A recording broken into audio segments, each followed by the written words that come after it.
Hello and welcome to Frank's School, 24th day of this year, the fourth year. Now we're going on with the story of English, Robert MacNeil. His third episode is called A Muse of Fire. That phrase comes from the opening of Shakespeare's Henry V. And I'd ask you to watch the first out of 7, up through the second out of 7, up to the 6-minute 13 second or so when you see the word fini on the screen. That's French for end, finished. It's not finished, but that's kind of a neat way and a good place to stop. It's going to open in the Chesapeake Bay, which is along the east coast of the United States, not too far from me.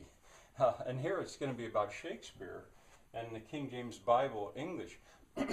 Actually, in the entire world, one of the places that people now speak the closest to the way Shakespeare spoke is very near to where I live, a little south of here maybe, in West Virginia, or as they point out, in coastal Virginia. And he'll make that clear later on, but that's that's why he's starting there. He'll be dealing with the English, the developments in English during the Elizabethan period. Queen Elizabeth was on the throne. And he also refers it, I don't know if he uses that term, he calls it the English Renaissance. In America we pronounce this Renaissance, the French way. But anyway, that's when it is. He's going to use the word vernacular, a word that not everybody uses all the time.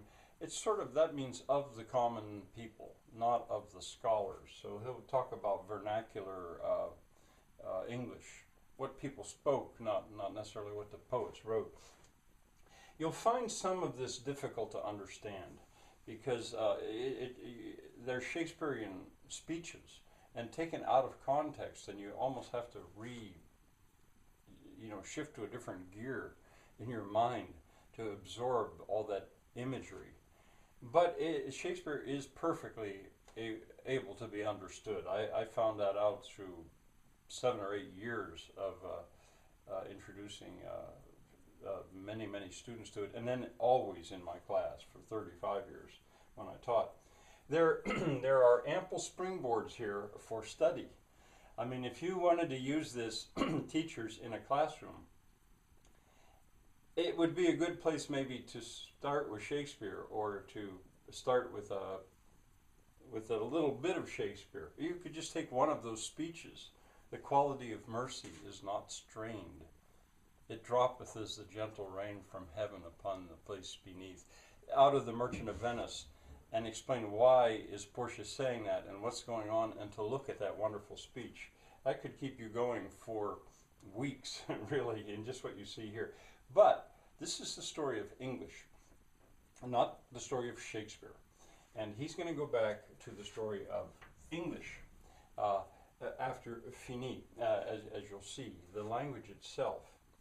Now, I recommend my playlist, Loving Shakespeare, on this website, which is where you are if you're watching this. If you'll just go and look at playlists, Loving Shakespeare.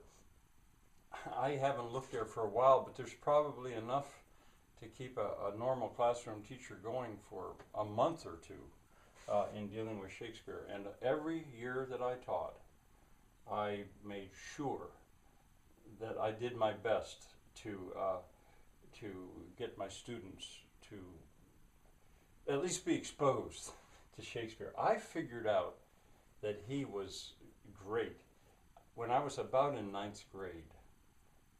When I was about maybe 14 years old, I began this lifelong interest in Shakespeare.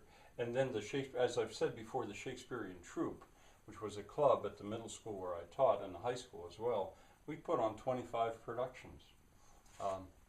And only the very first one was an adaptation. We didn't do them for children's versions. We did the real thing, just cut, to make it shorter.